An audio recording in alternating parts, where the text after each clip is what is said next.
ಕೇರಳದಲ್ಲಿ ನಡೆದಿರುವ ಮಹಾ ದುರಂತಕ್ಕೆ ಸದ್ಯ ಕರ್ನಾಟಕ ರಾಜ್ಯದಿಂದಲೂ ಕೂಡ ನೆರವಿನ ಮಹಾಪೂರವೇ ಹರಿದು ಬರ್ತಿದೆ. ಅದರಲ್ಲೂ ಅರಮನೆ ನಗರಿ ಮೈಸೂರಿನ ಅನ್ವೇಷಣಾ ಸೇವಾ ಟ್ರಸ್ಟ್ನವರು ಇಲ್ಲಿ ಇರುವಂತಹ ಕಾಳಜಿ ಕೇಂದ್ರಕ್ಕೆ ಅಲ್ಲಿರುವಂತಹ ಹಲವರಿಗೆ ಕಾಳಜಿ ಮಾಡಲಿಕ್ಕಾಗಿ ಆರೈಕೆ ಮಾಡಲಿಕ್ಕಾಗಿ ಹಲವು ಪರಿಕರಗಳನ್ನು ತಂದಿದ್ದಾರೆ. ಮೊದಲಿಗೆ ಅವರು ನ್ಯೂಸ್ ಫಸ್ಟ್ನ ಸಂಪರ್ಕ ಮಾಡಿದ್ದಾರೆ. ಇಲ್ಲಿ ಯಾರಿಗೆ ಕೊಡಬೇಕು, ಯಾರಿಗೆ ಕೊಡಿಸ್ಬೇಕು, ಹೀಗೆ ಹಲವು ಗೊಂದಲಗಳ ನಡುವೆ ನ್ಯೂಸ್ ಫಸ್ಟ್ಗೆ ಅವರು ಸಿಕ್ಕಿದ್ದಾರೆ. ಅವ್ರನ್ನ ಮಾತಾಡಿಸ್ತಾ ಹೋಗ್ತೀನಿ. ಸರ್, ಈ ಇನ್ಸಿಡೆಂಟ್ ಗೊತ್ತಾದಾಗ ಮೊದಲಿಗೆ ನಿಮಗೆ ಏನು ಅನ್ನಿಸ್ತು? ಇನ್ಸಿಡೆಂಟ್ ನೋಡಿ ನಮಗೆ ತುಂಬ ಆಘಾತ ಆಯಿತು.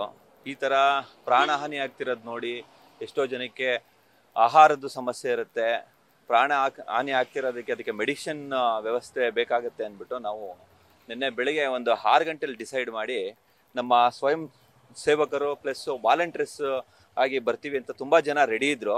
ಅದರಲ್ಲೂ ನಾವು ಫಸ್ಟ್ ಟೈಮು ನಾವಿಷ್ಟು ಸ್ಟಾರ್ಟಿಂಗ್ ಆಗಿ ನಾವು 12 ಗಂಟೆ ತನಕ ನಾವು ಏನೇನು ಆಗುತ್ತೆ ಅಂತ ಮೆಟೀರಿಯಲ್ನೆಲ್ಲ ಅರೇಂಜ್ ಮಾಡಿಕೊಂಡು ನಾವು ಫಸ್ಟು ಟೀಮ್ ಬಂದಿದ್ದೀವಿ. ಇಲ್ಲಿ ವ್ಯವಸ್ಥೆಗಳೆಲ್ಲ ನೋಡಿಕೊಂಡು ತಿರ್ಗಾ ನಾವು ಇನ್ನೊಂದಷ್ಟು ಏನು ಸಾಮಗ್ರಿಗಳು ಬೇಕಾಗುತ್ತೆ ಅಂತ ನೋಡಿಕೊಂಡು ಹೊರಡೋದಕ್ಕೆ ರೆಡಿ ಆಗ್ತಾ ಇದ್ದೀವಿ.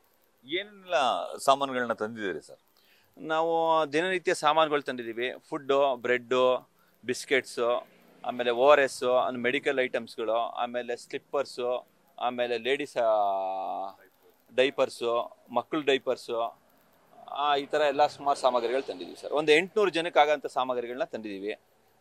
ಇಲ್ಲಿ ಇದಕ್ಕೆ ಸಾಥ್ ಕೊಟ್ಟಿರೋಂಥವ್ರು ಮೈಸೂರಿನ ಸುಮಾರು ಜನ ಅವರಾಗಿ ವಾಲಂಟ್ರಿಯಾಗಿ ನಮ್ಮ ಅನ್ವೇಷಣಾ ಸೇವಾ ಟ್ರಸ್ಟಿಗೆ ಅವರೇ ಸಾಮಗ್ರಿಗಳನ್ನ ತಂದು ಕೊಟ್ಟಿದ್ದಾರೆ. ಈಗ ಹೇಗೆ ತಲುಪಿಸ್ಬೇಕು ಅಂತ ಏನಾದರೂ ನಿಮ್ಗೆ ಐಡಿಯಾ ಇದೆ ಸರ್? ಅದಕ್ಕೆ ಖುದ್ದಾಗಿ ನಾವು ಒಂದಷ್ಟು ಇಲ್ಲಿ ವಾಲಂಟ್ರಿಯಾಗಿ ಕೆಲಸ ಮಾಡಬೇಕು ಅಂತ ಬಂದಿದ್ದೀವಿ.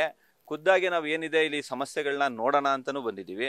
ನಾವು ವಾಲಂಟ್ರಿಯಾಗಿ ನಾವು ತಲುಪಿಸೋಣ ಅಂತ ಬಂದಿದ್ದೀವಿ ಸರ್. ಇಲ್ಲಿ ಬಟ್ ಯಾರು ಸಂಪರ್ಕ ಇಲ್ಲಿ ಇನ್ನೂ ಯಾರೂ ಸಿಕ್ಕಿಲ್ಲ. ಈಗ ನಾವು ಜಿಲ್ಲಾಧಿಕಾರಿ ಆಫೀಸ್ಗೆ ನೆನ್ನೆ ಫೋನ್ ಮಾಡಿ ಅವ್ರು ಏನೇನೋ ಒಂದು ಲಿಸ್ಟ್ ಕೊಟ್ಟಿದ್ರು. ಆ ಲಿಸ್ಟ್ ಪ್ರಕಾರ ನಾವು ಸಾಮಾನುಗಳು ತಂದಿದ್ದೀವಿ ಸರ್. ಓಕೆ. ಈಗ ಸಾಮಾನು ಹೇಗೆ ತಲುಪಿಸ್ಬೇಕಂತ ಏನಾದ್ರು ಐಡಿಯಾ ಇದೆಯಾ?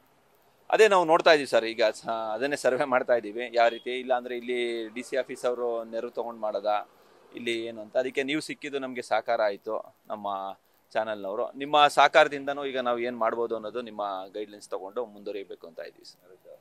ಇದು ಮೈಸೂರಿನಿಂದ ಬಂದಿರುವಂತಹ ಅನ್ವೇಷಣಾ ಟೀಮ್ ಸದಸ್ಯರ ಮತ್ತು ನೀವು ದೃಶ್ಯದಲ್ಲಿ ಗಮನಿಸ್ತಿರ್ಬೋದು, ಅರ್ಹತೆ ಇದ್ದು ಅವಕಾಶ ವಂಚಿತರಾದರ ಅನ್ವೇಷಣೆಯಲ್ಲಿ ಅಂತೇಳಿ ಇದು ಅನ್ವೇಷಣಾ ಸೇವಾ ಟ್ರಸ್ಟ್. ಇದು ಮೈಸೂರಿನ ಚಾಮುಂಡಿಪುರಂನಲ್ಲಿದೆ.